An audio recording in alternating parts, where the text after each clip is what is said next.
Terima kasih Anda masih bersama kami. Bagi Anda yang baru saja bergabung, kami hadirkan kembali 3 berita utama hari ini. Capres dan Cawapres gerilya politik temui sultan, santri, hingga warga di sejumlah wilayah di Jawa Tengah. Razia knalpot bising atau brong kini menyasar pelajar tingkat SMA dan SMK di Banyumas. Tingginya permintaan tetapi pasokannya kurang. Harga ikan segar di Kota Tegal naik.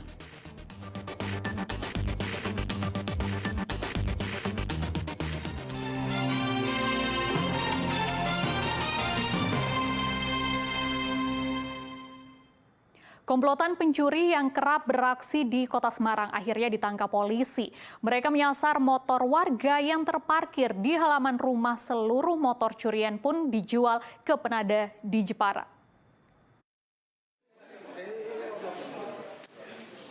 Inilah 3 pelaku pencurian sepeda motor yang ditangkap tim unit pidana umum Satreskrim Polrestabes Semarang. Mereka adalah Rifai 20 tahun, Vanca 19 tahun, dan Ali 22 tahun. Ketiganya mencuri sepeda motor di 2 lokasi berbeda di Kota Semarang, di wilayah Genuksari dan Kelipang. Mereka beraksi saat malam hari dengan menyasar motor yang tidak dikunci stang di rumah warga. Motor hasil curian dibawa ke Jepara lalu dijual ke penadah. Nyari apa spontan? Nyari. Di situ langsung saya dorong ke Jepara langsung. Iya, dorong langsung ke Jepara. Start. Iya, langsung saya step. Malam itu, Mas? Malam. Berapa jam? 2 jam. Gini. Laku berapa, Mas? Itu kalau yang Vario 1.800.000, kalau yang di tracker 2.500.000. Buat kehidupan sehari-hari.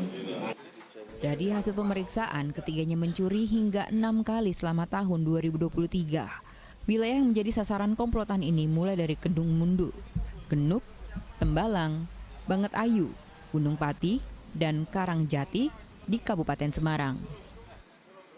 Yang mereka pantau adalah sepeda motor yang tidak terkunci stangnya.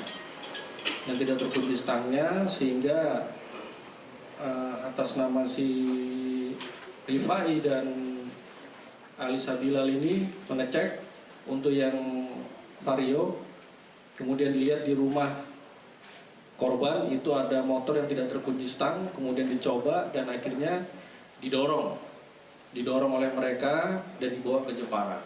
Polisi juga menyita 3 motor hasil curian. Kini ketiganya mendekam di sel tahanan Polrestabes Semarang dan dijerat pasal 363 dengan ancaman hukuman 7 tahun penjara. Agus Hermanto melaporkan dari Kota Semarang.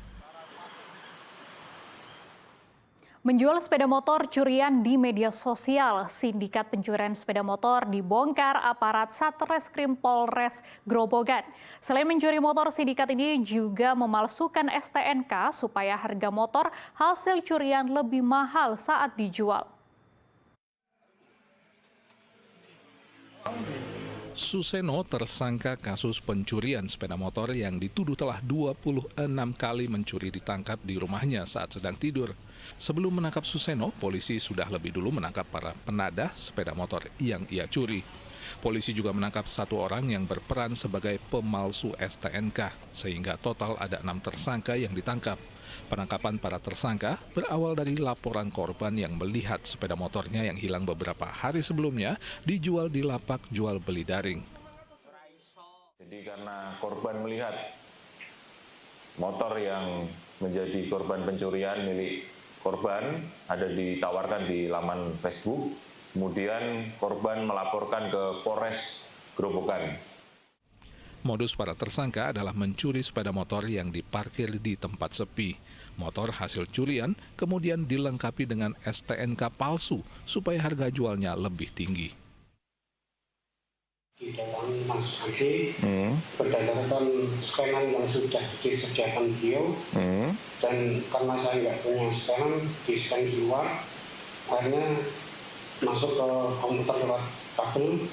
Terus Scanan itu maksudnya di-scan dari KTP STNK yang asli atau bagaimana? STNK sesuai jenis motor, jadi nggak tahu STNK dari mana, tidak tahu. Polisi menjerat para tersangka dengan pasal berbeda. Eksekutor dituduh melanggar pasal 363 KUHP tentang pencurian dengan ancaman hukuman maksimal 7 tahun penjara. Para penadah dijerat pasal 480 KUHP tentang penadahan dengan ancaman hukuman maksimal 4 tahun penjara.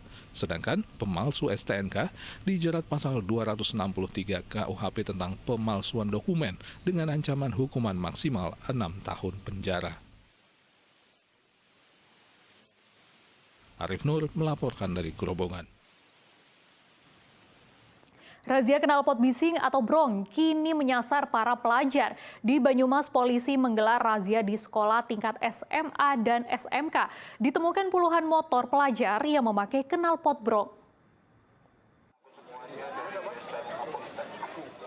Razia knalpot bising atau brong kini menyasar sejumlah pelajar SMA dan SMK di Banyumas. Puluhan anggota Satlantas Polrestabes Banyumas memeriksa satu persatu kendaraan para siswa untuk mencari mereka yang menggunakan knalpot tidak standar. Dari razia di sejumlah sekolah, polisi menjaring ratusan kendaraan yang menggunakan knalpot bising. Petugas langsung menilang di tempat. Para siswa pun hanya bisa pasrah melihat petugas datang ke sekolah lalu menilang karena menyalahi aturan. Polisi juga memberikan himbauan kepada siswa tentang dampak penggunaan knalpot bising.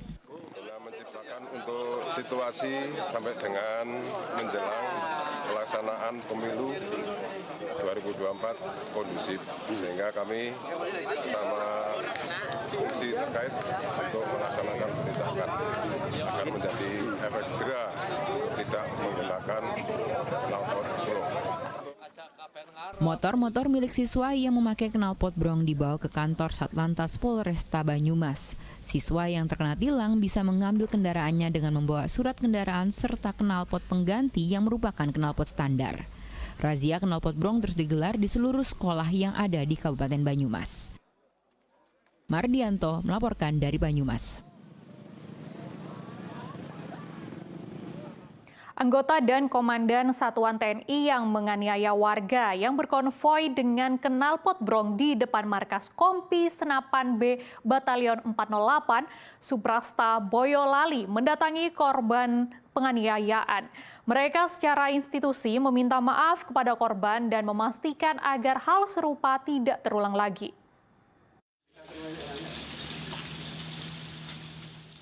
Komandan Batalion Infanteri 408 Subrasta didampingi Komandan Kodim 0724 Boyolali Jumat pekan lalu mengunjungi salah satu korban penganiayaan oknum TNI Slamet Andono di Dusun Kadipiro, Desa Genting, Kecamatan Cepogo, Boyolali.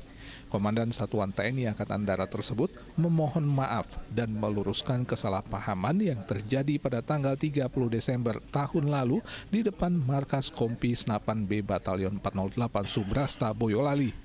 Kunjungan tersebut selain menjenguk juga sekaligus memberikan dukungan moral agar korban bisa kembali beraktivitas seperti biasa. Pihaknya menjamin tidak akan ada saling balas dendam dan seluruh personil Batalion 408 tidak akan lagi mengulangi perbuatannya mengeroyok warga.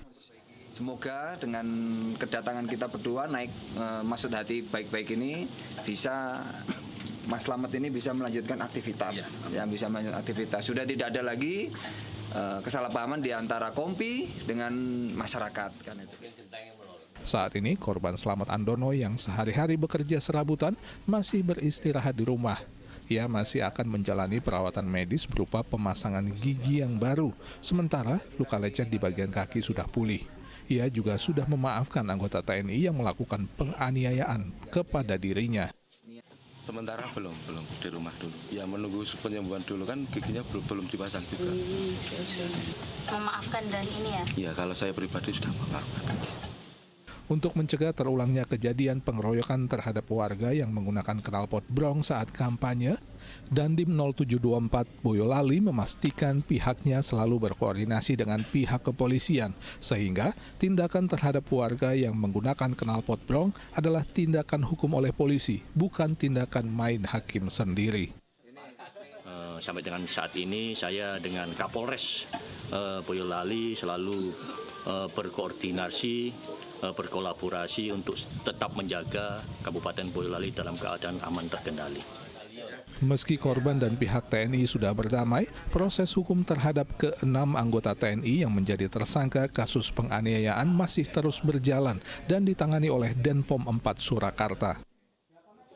Yulianto melaporkan dari Boyolali.